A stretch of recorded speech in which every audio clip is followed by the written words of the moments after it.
Yo, what's poppin', guys? Sizzle here, and today I'm gonna be talking about the recent developer post for Overwatch on 5v5 versus 6v6.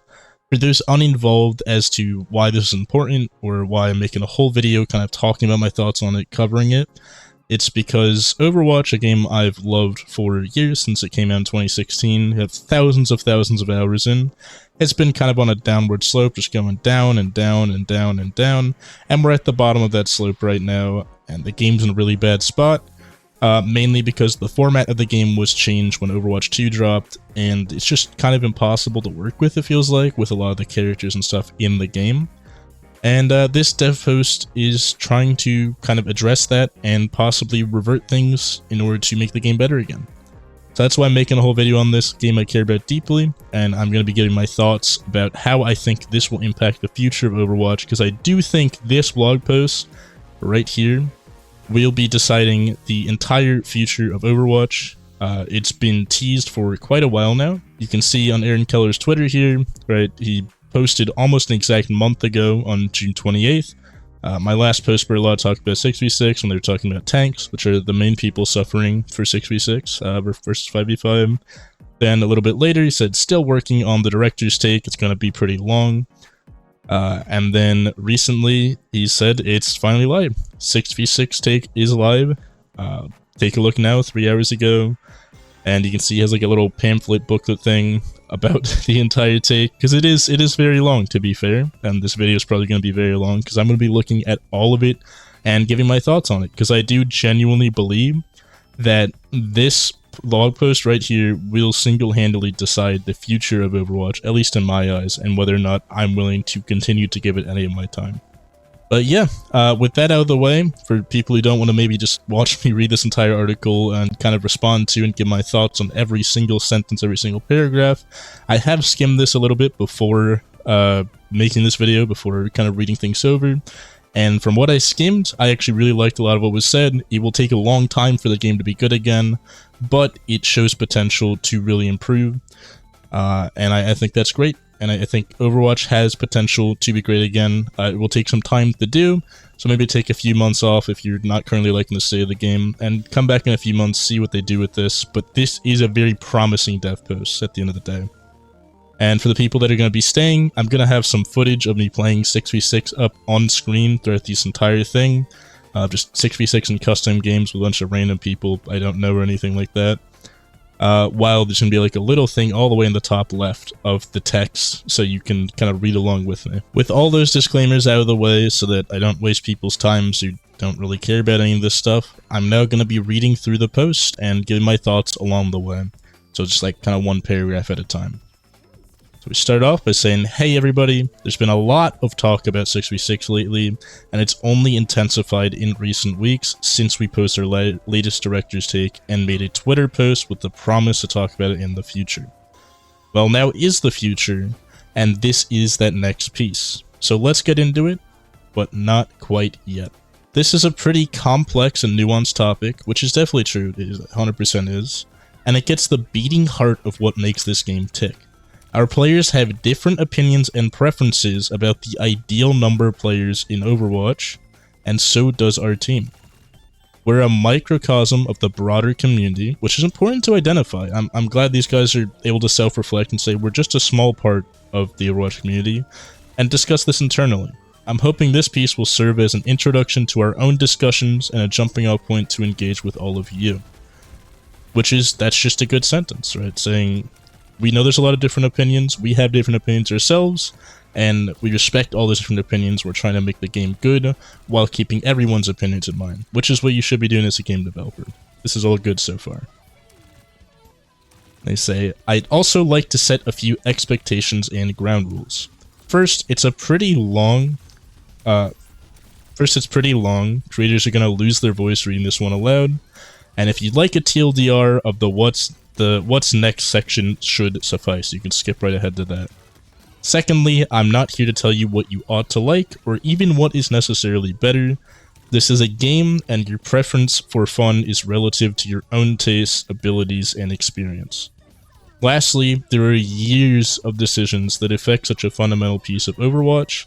Some of you might be intimately aware of these, while others might not, and I think most people are not.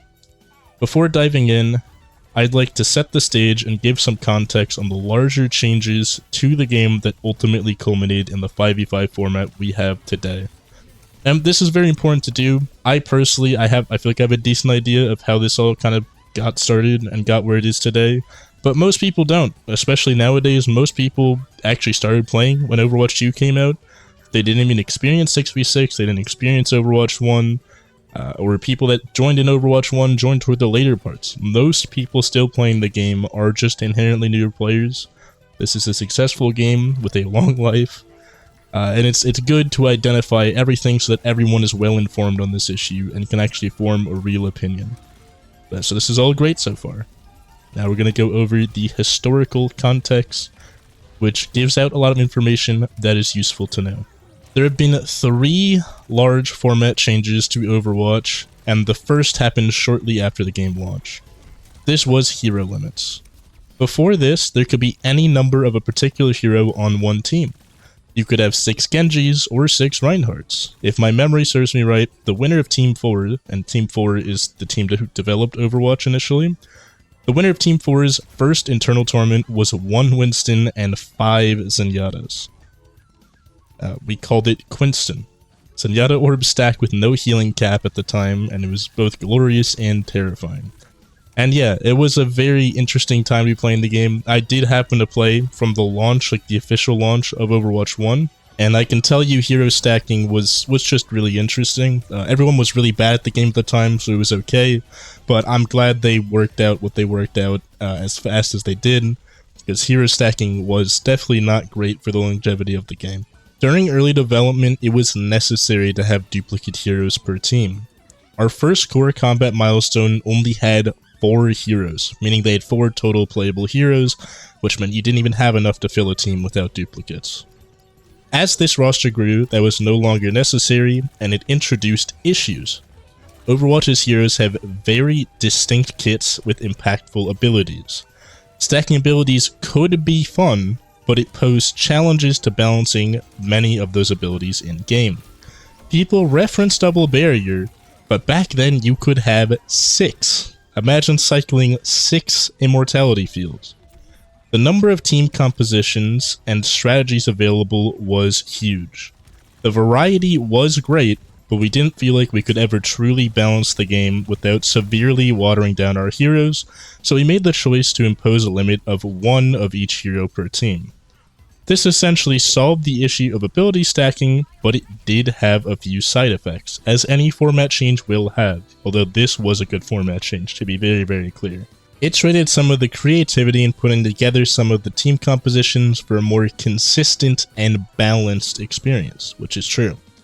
It also took away some choice from the players. If someone wanted to play Tracer, but you were already Tracer, they would be unable to. A theme of this and future decisions was limiting match variety, as well as player freedom and creativity in order to create a more balanced, consistent, and competitive experience for players. Remember this point because we'll touch on it a few more times in this piece. I think the hero limit rule was a great decision and we would make it again.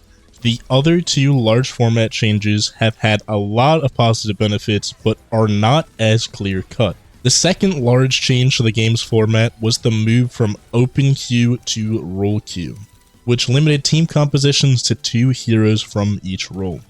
Before role queue, there was no enforced 2-2-2, meaning 2 tanks, 2 DPS, and 2 supports, team composition, and players had the freedom to select any role they liked once they load into a match. With open queue, teams had a lot of freedom of choice about what heroes and team compositions to play, but there were quite a few problems that role queue intended to address. Prior to implementing role queue, there was a stark imbalance in the number of people playing each role with each match. Damage was, by far, and still is today, the most popular role, and tank was, by far, the least popular. In fact, seeing matches with even 5 to 6 damage players on each team was not uncommon. And as somebody who played in the pre-role queue era, I can 100% agree with this. You might not have seen this at high levels because everyone at high levels just played tanks and supports after a certain point, But I wasn't plat. I was your most standard average player there could be, and every third game you would just have like 4 DPS and like 1 Lucio or something just healing the entire team. And it was a very interesting time for the game, definitely not as competitive as it is now. I feel like every game of every rank, no matter what, from Bronze all the way to GM, is a lot more competitive now than any games were back before they added role queue. Because you could lose from hero select pretty much half of the time. Anyway, they happen to actually cover this in the article, so let's go read it and see what they have to say about it. This role imbalance frequently led to wildly imbalanced matches between teams. The game played better when heroes from all 3 roles were selected. The disparity caused social issues as players would try to pressure others into playing tank or support roles, even if they didn't want to. It made balancing heroes more difficult since we couldn't balance around a certain role ratio for each team. And it even made introducing new heroes more difficult, since any new hero kit had to take into consideration hundreds of different team compositions and abilities that could overlap with it. The move to a role queue format was aimed to mitigate these challenges. Moving to role queue solved many of these problems and added some additional benefits to the game as well. With role queue in place, matchmaking is based on skill within a given role, not just skill overall, which is a great change. You would hate to have someone who, let's say, was a Grandmaster Mercy player, but they were forced to play Reinhardt that game. It just would not go over well, and it did not go over well. So this was a really good change for the competitiveness of the game. Some players have wildly different skill ratings per role, so the ability to matchmake around set roles provided a big, measurable boost in match quality. Role queue also solidified the identity of each role, and the fantasy of doing that role's job became a lot more clear. And what they kind of mean by this is that word freedom they've used so far, where you get the freedom of choice for the character, how you want to play with it. This basically further restricted freedom, so you couldn't play a character in any way. If you were playing Junkrat, for example, you were a damage dealing character, you're Junkrat, right? He's the damage character in the damage role. It became a lot more clear that was the case. Before, Junkrat could have been the tank for all you know. He could have been the primary face of the team that everyone in the enemy team wanted to look at. But now it was a lot more defined. Junkrat's the DPS, Reinhardt's the tank, Ana's the support, and it all became a lot more cut and dry. Anyway, back to the article. However, the switch to role queue system did have some downsides, the largest of which was much longer queue times, which is very true, because instead of everybody just being queued and being put onto teams, you now have to find someone to play tank, someone to play DPS, and someone to play support, and they all have to kind of queue into each other. It just separates the queues more and makes it so some roles will have faster queues, some will have slower queues.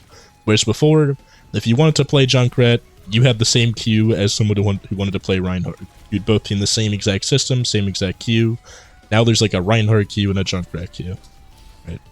So yeah, it did have that effect, and that was very, very notable for sure back in the day. Prior to role queue, the matchmaker just needed to find 12 players of similar skill levels in order to put matches together. After role queue, it needed to find 4 players of each role to make a match. The total number of players queuing had no effect on this. It almost solely was governed by the ratio of people queuing for the least popular role. Given the game's lower relative ratio of players queuing for tank than the other damage or support roles, queue times went way up. We'll go into details on this later. The team tried to address this imbalance in various ways. We introduced a priority pass system, which I don't know if anyone remembers that gave players who played low demand roles like tank a shorter queue time when they switched to damage. This had a positive effect for several weeks, but its influence quickly faded. We also introduced a system to reward players for playing tank, eventually giving them a loot box and a bunch of XP just for queuing that role. None of these were able to put a dent in the demand for playing DPS. Damage queue times drifted a bit lower over time, but much of this was due to the introduction of open queue competitive, and the permanent loss of damaged players unwilling to wait that long for a match, which basically means people were quitting the game because their queue times on DPS were so insanely large. There were additional drawbacks with role queue. I mentioned earlier that many of our decisions made improvements to the game at the cost of match variety and player freedom. Team compositions were now locked to 2-2-2. This was another step to a more consistent experience within Overwatch, but sometimes consistency can start to feel samey. There were some pretty exciting metas in the pre-role queue world, and swapping to a hero of a different role mid-match was often a much bigger change and more exciting than to swapping to one of the same role. Like hero limits, role queue took away a big part of the freedom in selecting heroes that served as the base of Overwatch. But I often wonder if the success of it as cut and dry of that as hero limits. Could there have been an in-between version that softened the original problem without completely solving them, and also isn't quite as restrictive as our current role queue system? A bit more on that later. And now we're off to the third major format change. These challenges, as well as long queue times, led us to the third and most recent major format change to the game, the shift from 6v6 to 5v5. This is almost a blog within a blog, but we're going to be covering three things. Why they switched to 5v5, queue times after switching to 5v5, and what the team thinks about 6v6. Here we go. Why we switched to 5v5. There were many reasons behind the transition to 5v5. When we launched Overwatch 2, we talked about the greater individual agency that players could have in 5v5. Overwatch is a team sport, and sport is an insane word to use there, by the way. It's a team game, and it requires players to rely on each other to be successful. This was even more the case previously, and the game could be very frustrating if your team was out of sync. Many times, fights in 6v6 couldn't resolve until ultimate abilities came online. Correct that, until ultimate combos could be executed to break through 2 tanks worth of mitigation, supported by high, uncontested healing output. The world of 6v6 could have really high highs, but really low lows.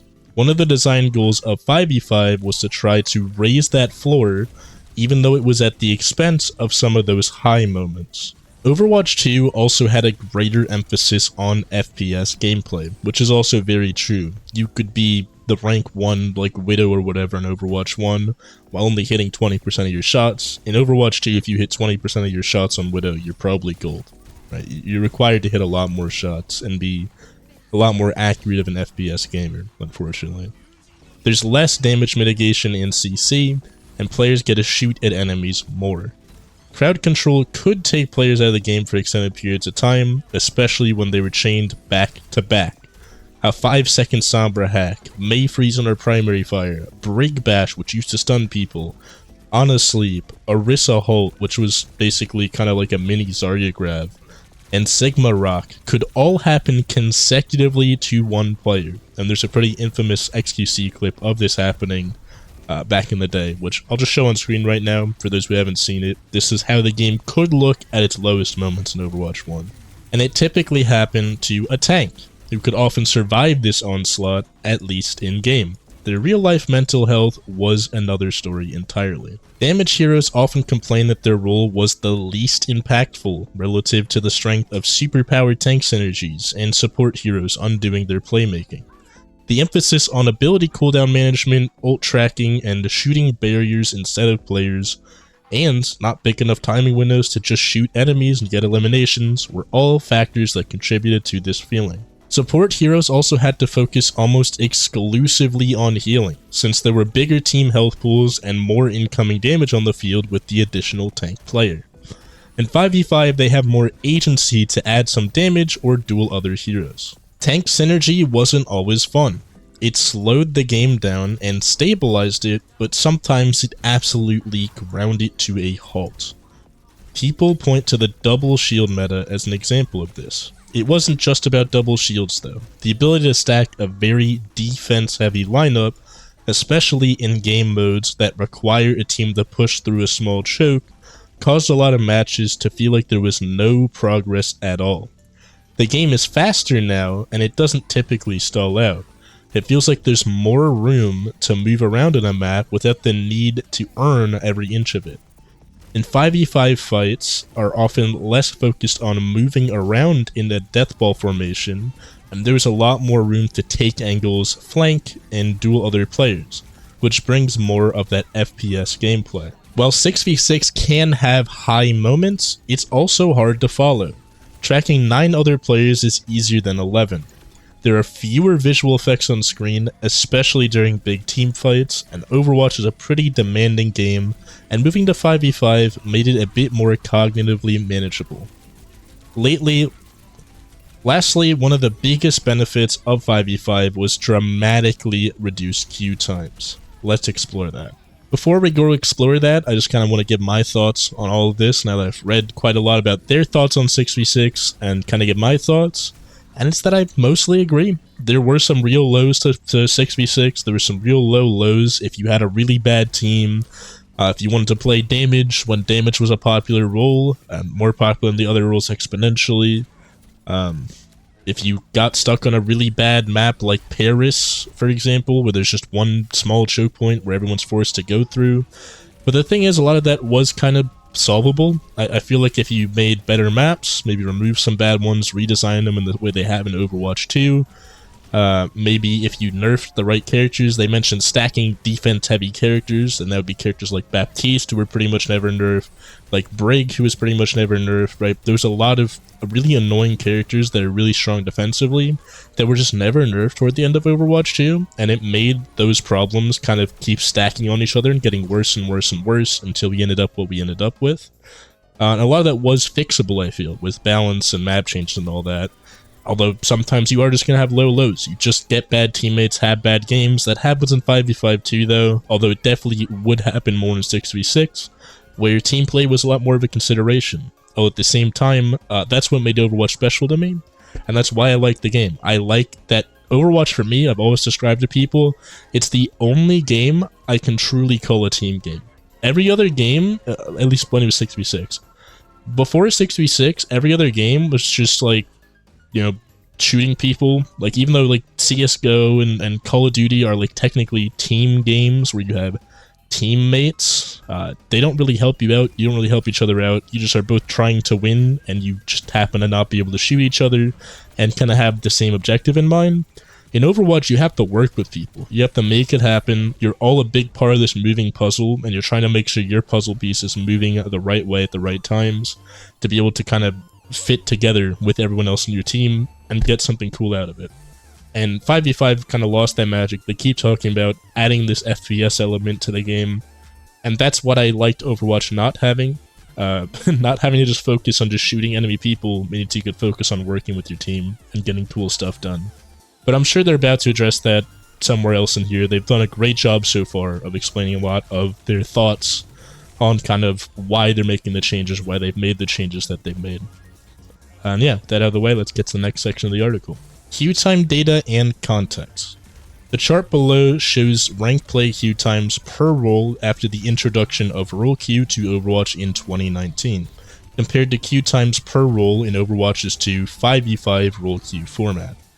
As you can see, the shift to 5v5 role queue dramatically reduced queue times for players in all roles, and most notably the damage role, which is the most popular role. And now I'm going to show off that chart that I haven't seen myself either. We have average competitive role queue times. I might have to actually edit this on screen real quick. Yeah, as you can see, these are the average competitive role queue times. You can see on the far left, that was 6v6 post role queue, so that's 6v6 DPS queues. Right next to that, that's 5v5 DPS queues. The green bar are the tank queues, and the blue bar is the support queues, showing that supports have actually always had the lowest queue times of any role, which is kind of interesting, and doesn't fully agree with what they were saying. They were saying tank was the least queued role, and if supports are getting faster queues, that seems to suggest that support was actually the least queued role, but maybe I'm misreading stuff, and there's like a way this makes sense, but to me this just doesn't make as much sense, but maybe I'm just misinterpreting the data. Either way, this does show the point that they're mainly trying to make, which is that DPS had a real queuing problem, and that was known. Everybody knew that. Everybody playing Overwatch 1 knew that. Everyone playing Overwatch 2 kind of knows that as well, and I feel like it still happens, especially at the upper ends. DPS players, they used to have like 3-hour queue times sometimes for games. Now it's down to like an hour, but an hour to queue for a 10-minute game is still pretty rough. And a lot of time the match quality has been a lot worse than it used to be in Overwatch 1, although it wasn't perfect there either, so, you know, maybe that's just nostalgia speaking. Either way, pretty interesting data, pretty interesting graph. I don't think we've ever seen anything like this before from the dev team, so it's pretty cool to get to see this externally. With that out of the way, let's kind of keep going through the article. The biggest factor driving the difference in Overwatch and Overwatch 2 queue times is the ratio of players queuing for each role. We hear players speculate that long queue times are a result of not enough playing Overwatch. That isn't the case, but it's instead relative to other roles. Players generally queue tank less, leading to a longer wait time for all while we wait for a tank to free up to find a proper match. Which is pretty interesting. I do feel like that is mostly true, but I also feel like that's because we have 20 damage characters and 10 tank characters, right? If they add more tank characters to the game, maybe there's more designs people like, because I know a lot of people who one-trick Genji to this day, Junkrat to this day, you know, Reinhardt to this day, but there's not as many tank characters available to even make that possible. So that's another possible solution that I know I've thought about before, but I'm just going to bring up real quick, because I know I'm going to forget to talk about it if I don't right now. Anyway, back to the article. So in practice, the actual ratio of players queuing for tank, damage, and support is much closer to the current 1-2-2 format than the previous 2-2-2 format. As a result, 5v5 role queue format better mirrors the actual player's interest in each role, making the switch result in shorter queues, which is true, but it does kind of come at the expense of match quality, I feel like, and the game feeling a lot less team-based, a lot less fun, which I'm sure they're about to cover. The sharp drop-off in queue times in October of 2022 is when Overwatch 2, along with 5v5, shipped. The queue times of all heroes drop and are now much shorter than they were in the 6v6 world.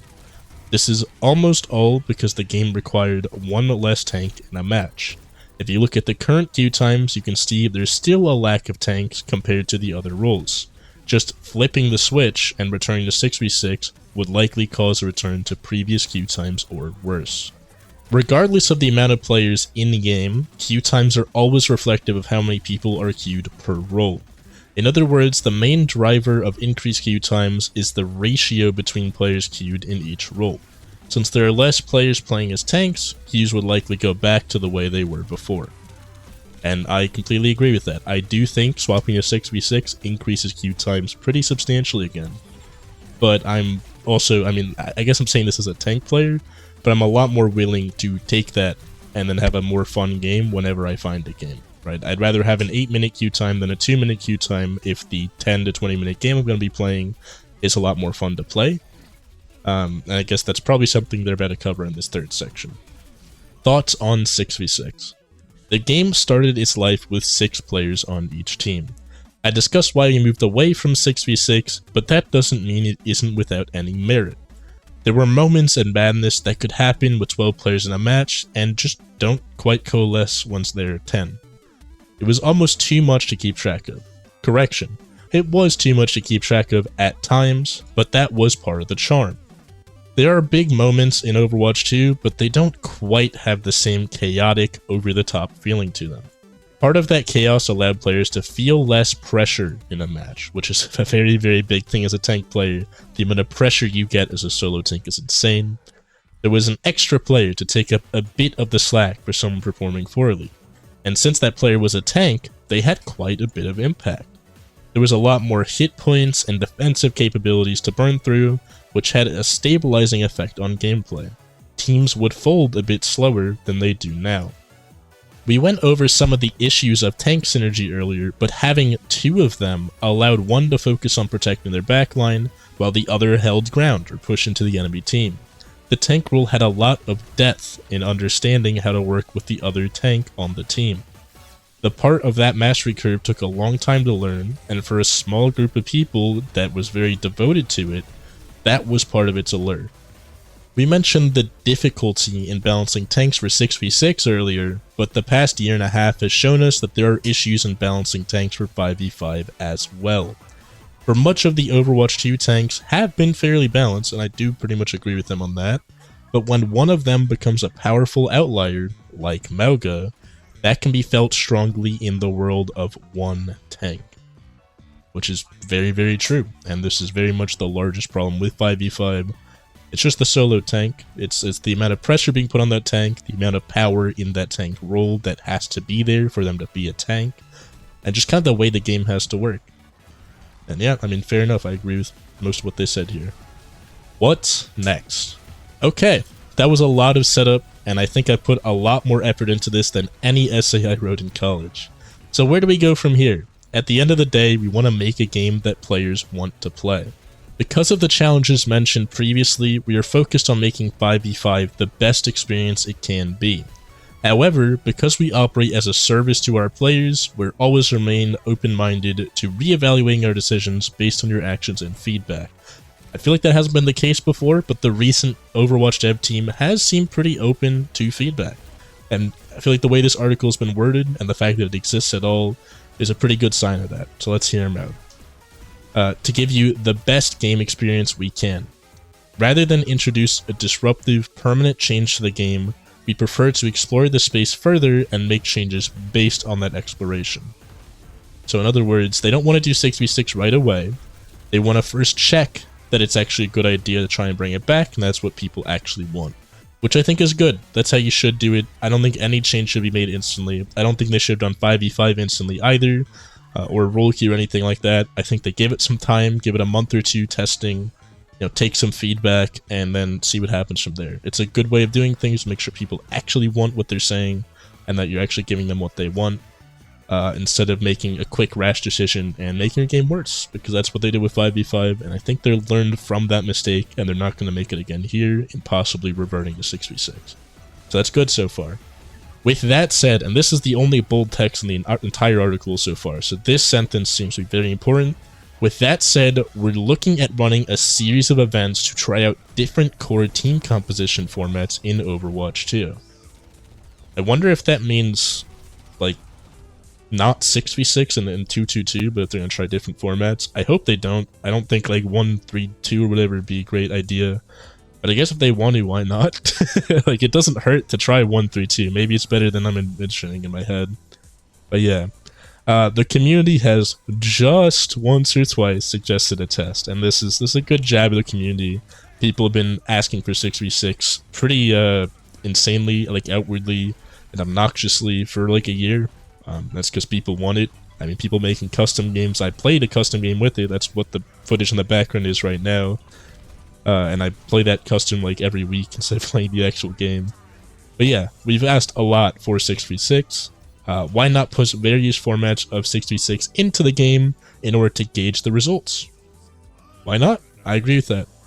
We agree, and based on your feedback, we're exploring how we can test different formats of 6v6 in the game to gauge the results. This is taking some time, however, for reasons that may not be readily apparent. And I think these reasons are, and I can kind of see where they're coming from, is the fact that there's Switch players, people who play on Nintendo Switch, people that play on PlayStation 4, people that I think still use like their Xbox Ones or whatever. Basically people on old-gen consoles and low-end PCs. 6v6 is just going to take more out of them on the game, and there's a lot of times where even in modern Overwatch, in small rooms of like 5v5, especially with the new engine, where the game will still crash sometimes, or the lobby will crash or whatever. But yeah, Switch players already struggle to run 5v5. They're probably figuring out how to make it work for 6v6, and this will take some time, especially with the new engine and all that. This engine was designed from the ground up to work with 5v5, so redesigning it so that 6v6 works well in it will genuinely be a problem for older gen hardware. And it's a problem every game has across the board, and that's what might make this decision really, really hard to make, because Switch players, I'm sure, give them quite a lot of money as well. Anyway, back to the article. The first and honestly largest reason is the need to do this in a way that allows the game to have optimized technical performance. I'm referring to frame rate and memory constraints, with 12 players in a match. So yeah, old gen hardware, old consoles, low-end PCs. There have been quite a few upgrades and additions to Overwatch 2 that have had an impact on the performance of the game. These range from new features like allied outlines and enabling healer vision by default, The addition of more technically demanding hero kits, so like things like Mauga and Ramaj or whatever that just have more going on, more particle effects, more whatever, as well as visual upgrades to the UI, heroes, and maps. In a 6v6 setting, these upgrades can have significant impacts for our players, causing the game to underperform on older systems. There you go. There's the line. Overwatch is a fast-paced game, and maintaining a game that runs smoothly across all our platforms is an important part of the player experience. While limited test time could arrive sooner, the team is still investigating exactly how long it would take to permanently increase the performance across the game. This would be a large effort, and that would most likely take at least several seasons to accomplish. And fair enough, they're saying this will take several months to do, because it's a big technical undertaking, but this is them basically saying, we're prepping for 6v6. We want to make it work, we're probably coming back to it, but it's going to take some time for us to get the technology in line to actually make it make sense. So I'm actually okay with that. That's great. I'm glad to hear it. And yeah, fair enough. This actually is a really hard technical challenge and very hard to figure out, and hopefully they can figure it out sooner rather than later, but it is genuinely a difficult problem to solve, especially while still actively developing the game and all that. Another issue, and one that still gives me anxiety about opening this Pandora's box, is what to do with queue times if enough players prefer 6v6 to keep some form of it around. The team was not able to solve this issue previously. While we have some ideas now, there's no guarantee they will work. Is there a world where people are willing to live with long queue times to play this format? My answer to that is yes. I dealt with that in Overwatch 1. I was a lower ranked player, but I'm down for that. I know a few people that are. I think the new Overwatch 2 audience might not be, but maybe just replace open queue with like 5v5 open queue or something. Say this is where fast queue times are, and just direct them there. I don't really know how else to do that, to be honest. Yeah, maybe, but that's a pretty risky move to make. We also have tens of millions of new players that have only played 5v5. We want to be open-minded to not frustrate those to liking the game how it is today. And that is good. That's a good thing to do. I mean, it sucks that they frustrated the whole people, the people that paid money to play Overwatch. Overwatch 1, 6v6. They frustrated all those players by changing it. But it would be really annoying if they frustrated both sides, where the 5v5 new players hate it, and the 6v6 old players also hate it. So it's good to take things slower, make sure things are all good, make sure people actually want it before angering a large, multi-million person audience like they already have. It's good to not do that twice. So yeah, good job on them to do that now. Kind of wish they thought of this the first time, but whatever. The outcomes of these tests would give us a lot of valuable information to consider moving forward. We'd run the test for a few weeks and gauge interest from the community. Then we measure the impact it had on the other experiences of Overwatch 2, like 5v5, arcade, etc. We take the lessons learned from this playtest to see what we can learn about the mode within the current game ecosystem and for the future of Overwatch. We would reflect carefully on the learnings from whatever test we run and explore how to best give players what's being asked for. Whether that's a world of 5v5, 6v6, or even both is for future us to figure out. True. I'm gonna jump on a soapbox for a moment. When you look at the changes to Overwatch since its inception, it's clear that many of those have reduced some of the variety within an Overwatch match. We get feedback from some of the players that Overwatch can feel the same from game to game. While much of this gets attributed to 5v5, we feel that there is more at play here, and I agree with them on that. The sameness of 5v5 is not the problem, it's that same matchup feels like shit every time, versus in 6v6 it felt a little bit different. But double shields and really bad metas in 6v6 felt just as awful. That's not a format problem, that's a balancing / game dev type of problem. And I agree with them on that completely. Besides running experiments with 6v6, we'd like to run some that re-examine the ways we tried solving previous problems. Specifically with the goal of bringing some of the freedom back to Overwatch match without the severity of issues that accompanied it. For instance, we think that there could be other ways of putting a team together that aren't quite as rigid and as a set composition, but not as loose as open queue. So maybe having like 2-2-2, but having everyone queue in at the same time or something. We'll be running at least one quick play hack based on this idea in Season 13. And Season 13's like 4 months away, but I guess they need time to prep it. There are also some gotchas to this direction, but after reading 400 pages of this blog, I hope you're able to see that there are trade-offs to many of the decisions that go into this game, and to any game really. To wrap it up for now, your feedback has driven both our inspiration and commitment to testing new ideas in-game. We want to be super thoughtful in how we implement new ideas into the live game because there are millions of players who jump into Overwatch each season, and we want anything we put in game to benefit the community as a whole, which is a good thing. That's how you should be. That's how this should have been from the get-go. Might have gotten here if the previous teams, I don't even think the current team was a part of this, but the previous Overwatch team that, just instantly swapped the 5v5 no questions asked, and maybe thought for a second, and tested it first. We might not have been here, but I'm glad we're starting to do that now. That does really show a lot of promise for the future, and after even adding 6v6 back, this shows promise that they might even be able to solve a lot of the 6v6 problems, because this is a really, really good mentality to be having. Ultimately, the Overwatch team wants to continue building the game that you want to play season after season. This blog, or thesis rather, is just the start of this conversation, as it should be. Good to acknowledge that this isn't the only thing they're going to say, and that this will be an ongoing kind of thing as they work on it. This isn't the last time we're going to be getting into 5v5 or 6v6, and we can't wait to share more about our plans for the future. In closing, we appreciate you so much, and we love seeing your passion and dedication to the game, Team 4, and the Overwatch community. The team hears you, we see you, and we're incredibly thankful to be on this ride with all of you. Can't wait to share more in the upcoming months, and let's make a great game together, Aaron Keller. I mean, this is probably the best response to 5v5 versus 6v6 they could have had.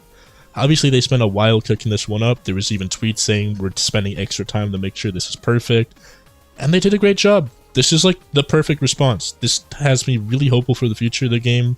They're basically saying we're thinking about going back to 6v6. We want to actually make sure people want 6v6 first, because we have a lot of new players. We don't want to disappoint them, and we don't want to disappoint you by making it bad as well. This is like a good faith effort of actually bringing back 6v6. It's not, oh, we're going to try it one time, and if you hate it, that's the end of it. We're going to look at this specific number. They're saying no, we actually are really open to going back to it. We want to even have new ideas of how to fix problems with 6v6. We acknowledge where we made mistakes in the past, and we hope we can kind of fix them going forward. And this is damn near the perfect dev response. I'm genuinely excited for the future of Overwatch 2. This will take several months, possibly even like a year or two, like they said, but that's okay. Good games and good decisions and good things take time, and they basically said we're putting that time in. We're starting now. This will take time, but we're doing it, and I'm very, very happy to hear that. And yeah, pretty excited for what this game will look like in like 4 to 5 months. I'm probably not going to play it for a bit outside of these 6v6 tests, where I might come in and, play around a bit, see what they're doing, give some feedback if they're willing to hear it. But I'm excited in a few months when I come back, maybe a year from now when I come back in 2025 or whatever, that this game has a promising future, and in a few months might be really, really great again. But yeah, let me know in the comments if you agree or disagree with a lot of what I said in response to this article. If you also are hopeful for the future, if you think this is the end for Overwatch, if you think Overwatch is going to be perfect. I'm very optimistic now. Before this blog post, I was very, can't think of the right word, but like down. I had no hope in this dev team. With all these balance patches, they were like really, really bad. Time after time after time, the game was just going down and down and down, worse and worse and worse. And now I feel like we're about to see a big spike up just over time, just a straight slope going back up to bring us back to where we were. And I'm very excited about that.